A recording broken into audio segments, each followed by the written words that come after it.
Diana, Scorn of the Moon. Diana did not belong on Mount Targon. A group of Solari hunters discovered her swaddled between her frost-claimed parents, strangers to this land who had clearly traveled a long way. The hunters brought her to their temple, dedicated her, and raised her as a member of the tribes of the Last Sun, known to many as the Rakor. Like all of the Solari faith, she underwent rigorous physical and religious training. However, unlike others, Diana was determined to understand why the Solari act the way they do and the reasoning behind their beliefs. She spent her evenings digging through the libraries, devouring texts with only pale moonlight to read by. Paradoxically, this pursuit provided more questions than answers, and her teacher's aphoristic replies did little to sate her inquisitive mind. When Diana began to notice tomes had whole chapters torn from them, and all references to the moon seemed missing, the teachers assigned harsh punishments, intending to exhaust her into devotion. Likewise, her fellow acolytes distanced themselves from her and her questioning. There was one shining beacon in these years of confused, frustrated isolation. Leona. The most devout of Diana's peers, they often found themselves in impassioned debate. Though one never swayed the other in their long and frequent conversations, they developed a close friendship. Then, one glorious night, Diana discovered a hidden alcove deep within the mountain. Moonlight spilled against its walls, revealing imagery of the sun, of soldiers armored in gold, alongside silver-clad warriors, and matching imagery of the moon, atop Targon's greatest peak. Delighted, Diana raced to share this clear message with Leona. The sun and the moon were not enemies after all.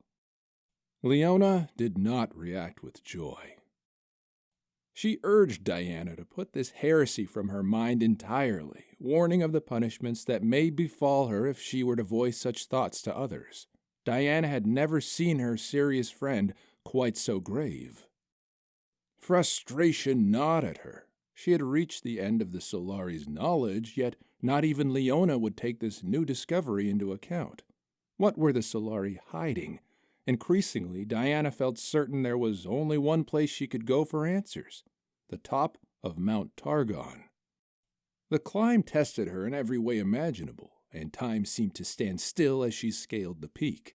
To survive, she focused her thoughts on her lone companion, and the answers that would make the Solari better, more whole.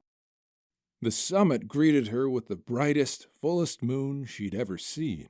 After a rapturous moment, a pillar of moonlight slammed into her and she felt a presence taking hold of her, sharing glimpses of the past, and of another Rakor faith called the Lunari. Diana realized this presence could only be one of the legendary aspects, and she had been chosen as its host. When the light dissipated, her mind was again her own. Diana found herself clad in armor, holding a crescent blade and hair once dark, hair now gleaming silver. She turned to find she was not alone. Leona stood at her side, similarly bedecked in shining golden battleplate, a sunbreak-bright shield, and a sword in her hands. Diana was overjoyed to share in this revelatory moment with her friend, but Leona thought only of returning to the Solari. Diana begged her not to, desperate that they face their new future together, but Leona refused, and their disagreement quickly turned into a titanic battle, erupting with moonlight and sunfire. Fearful of losing herself to the aspect's power, Diana ultimately fled down the mountain. But, vindicated in her search, she felt more certain than ever that she had been right to question the Solari's teachings. It was time to confront them and show the error of their ways. Pushing past their Raharak guardians, Diana burst into the chambers of the high priests. They listened with mounting horror as she told them of what she had learned of the Lunari, and they denounced her as a heretic, a blasphemer, and a peddler of false gods. Rage filled Diana, amplified by the aspect within, and she embraced it in a terrible burst of moonlight. Startled, she fled the temple, leaving a trail of death in her wake. Now, driven by half-remembered visions and glimpses of ancient knowledge, Diana clings to only the truths she knows for certain, that the Lunari and the Solari need not be foes, and that there is a greater purpose for her than to be a Solari acolyte of Mount Targon.